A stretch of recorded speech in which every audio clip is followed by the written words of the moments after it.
¿Qué es un rayo? Esta es una pregunta que todos nos formulamos alguna vez cuando niños. Y la respuesta que siempre nos han dado es que el rayo es una gigantesca descarga eléctrica. Nada parece más sencillo de comprender. Sin embargo, no siempre fue así. Por miles y miles de años, los seres humanos no supieron explicar este fenómeno tan impresionante como común. Nadie, ni una sola persona a lo largo y ancho del planeta, sabía qué cosa era la electricidad. Por mucho tiempo, la mejor hipótesis fue que se trataba de una especie de arma con la que los dioses combatían para resolver sus rencillas en el cielo. Pero la electricidad no es un invento ni de los hombres ni de los dioses. Es una fuerza elemental de la naturaleza que existe desde el principio del cosmos.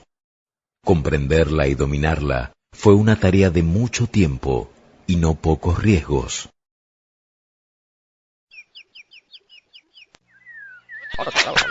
Los hombres primitivos tenían una gran curiosidad, pero los rayos eran demasiado peligrosos, capaces de partir un enorme árbol en dos o carbonizar a un animal en una fracción de segundo.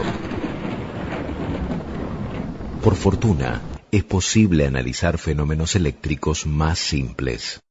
600 años antes de Cristo, en la ciudad griega de Mileto, un hombre llamado Tales se ocupó de estudiar una forma de electricidad mucho más modesta que el rayo.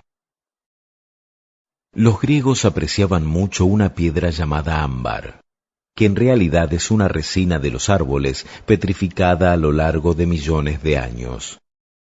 En su idioma, el ámbar era conocido como electrón.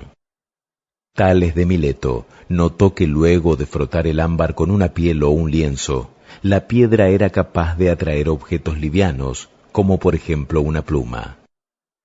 A pesar de su aguda observación, Tales no podía pensar en ninguna explicación para esa propiedad del ámbar, salvo que se trataba de alguna forma de magia.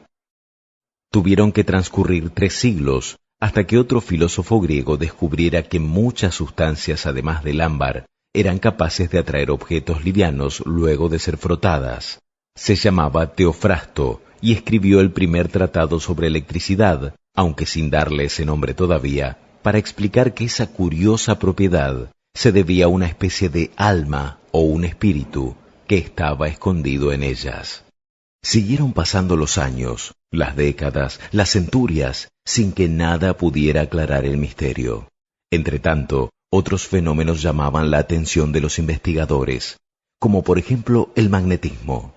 Los imanes atraen a otros cuerpos metálicos. ¿Sería esta atracción similar a la del ámbar y la pluma? Hacia fines del siglo XVI, el inglés William Gilbert, en recuerdo del nombre griego del ámbar, electrón, llama por primera vez electricidad a esta fuerza y abre las puertas a un sinfín de descubrimientos. Muy pronto, inspirado en los estudios de Gilbert, el alemán Otto von Guericke inventa una máquina para generar electricidad estática frotando una esfera de azufre. Al disponer por fin de una fuente confiable de electricidad, los científicos comenzaron a estudiarla con mayor empeño, ávidos por descubrir sus secretos. Una de las cosas que más los preocupaba era cómo atrapar la electricidad. ¿Sería posible guardarla en algún tipo de recipiente? Pieter van Musschenbroek, un científico holandés, experimentaba en 1746 con una máquina de von Guericke conectada a una botella llena de agua que él sostenía en su mano. Intrigado porque nada sucedía, tocó el alambre con un dedo y recibió un terrible shock. Tras mucho razonar, comprendió que podía sustituir su mano por una lámina de metal, y así descubrió finalmente cómo almacenar la electricidad para descargarla luego a voluntad. Este artefacto fue llamado la botella de Leyden, en recuerdo de la ciudad holandesa donde vivía y trabajaba su inventor. Con la botella de Leyden y el generador de von Guericke, los científicos comenzaron a construir generadores cada vez más potentes capaces de producir chispas de considerable longitud.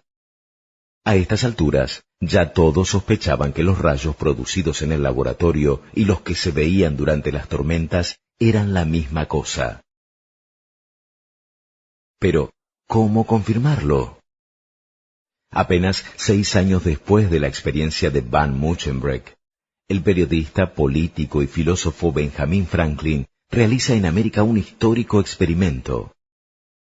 Remonta un barrilete en medio de una tormenta hasta que un rayo se descarga cerca de él. La energía viaja por el hilo, pasa a través de una llave de hierro y de allí a una botella de Leyden. De este modo, Franklin consigue demostrar científicamente que los rayos son un fenómeno eléctrico. Corría el año 1752 y los niños de todo el mundo por fin tuvieron su respuesta.